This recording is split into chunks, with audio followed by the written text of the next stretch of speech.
ಮಂಗಳವಾರದೇ continuation vlog ಆಗಿರುತ್ತೆ. ಆಮೇಲೆ ಅಲ್ಲಿ ಒಬ್ಬರು ಬಂದರು ಪಾಪುಗಳನ್ನೆಲ್ಲ ಆಟ ಆಡ್ಸೋಕ್ಕೆ ಅಂತೇಳಿ. ಜನರೇಟ್ರ್ ಆನ್ ಮಾಡಿರಲಿಲ್ಲ, ಅವ್ರ ಕೈಯಲ್ಲಿ ಸುತ್ತಿಸಿ ಹಾಡಿಸ್ತಿದ್ರು.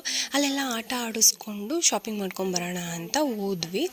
ಸೊ ಅಲ್ಲೂ ಸ್ವಲ್ಪ ಈ ಮಕ್ಕಳೆಲ್ಲ ಇದ್ದಾರೆ ಅಂದಮೇಲೆ ಅವ್ರಿಗೇನಾದರೂ ಕೊಡಿಸ್ಲೇಬೇಕು. ಫಸ್ಟ್ ಆಫ್ ಆಲು ನಾವು ತೊಗೋತೀವೋ ಬಿಡ್ತೀವೋ ಗೊತ್ತಿಲ್ಲ, ಅವ್ರಿಗಂತೂ ಏನಾದರೂ ಒಂದು ಅವ್ರು ಕೇಳಿದ್ದು ಕೊಡಿಸ್ಬಿಟ್ರೆ ಅವ್ರಿಗೆ ಸಮಾಧಾನ. ಸೊ ಹಂಗಾಗಿ ಹೋದ್ವಿ ಒಂದು ರೌಂಡ್ ಶಾಪಿಂಗ್ ಎಲ್ಲ ಮುಗಿಸ್ಕೊಂಬಂದ್ರೂ ಜನರೇಟ್ರ್ ಆನೇ ಮಾಡಿರಲಿಲ್ಲ. ಸೊ ಯಾವುದೋ ಗೇಮ್ಸ್ಗಳು ಸ್ಟಾರ್ಟ್ ಮಾಡಿರಲಿಲ್ಲ. ನಾವು ಅಲ್ಲೇ ತುಂಬ ಹೊತ್ತು ವೆಯ್ಟ್ ಮಾಡಿದ್ವಿ. ಅದು ಈ ಮಕ್ಳುಗಳನ್ನ ಇಟ್ಕೊಂಡಂತೂ ವೆಯ್ಟ್ ಮಾಡೋಷ್ಟರಲ್ಲಿ ಸಾಕಾಗೋಯಿತು. ಒಂದು ಟ್ರೈನ್ ಇತ್ತು, ಅದು ಮಕ್ಳ ಜೊತೆ ನಾವು ಆಡೋವಂಥದ್ದು. ಸೊ ಅದನ್ನ ಆಡೋಣ ಅಂತ ವೆಯ್ಟ್ ಮಾಡ್ತಿದ್ವಿ, ಬಟ್ ಜನರೇಟ್ರ್ ಆನ್ ಮಾಡಿಲ್ಲ. ಆಮೇಲೆ ಫೋಟೋಸು ಸ್ವಲ್ಪ ವೀಡಿಯೋಸ್ ಎಲ್ಲ ಮಾಡ್ಕೊಂಡ್ವಿ.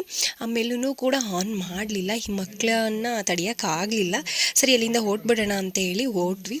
ನಾವು ಓಡೋಷ್ಟರಲ್ಲಿ ಸ್ವಲ್ಪ ಕತ್ಲಾಗ್ತಿತ್ತು. ಸೊ ಲೈಟಿಂಗ್ಸ್ ಎಲ್ಲ ಆನ್ ಮಾಡಿದರು. ಅದನ್ನು ಹಾಗೆ ಒಂದು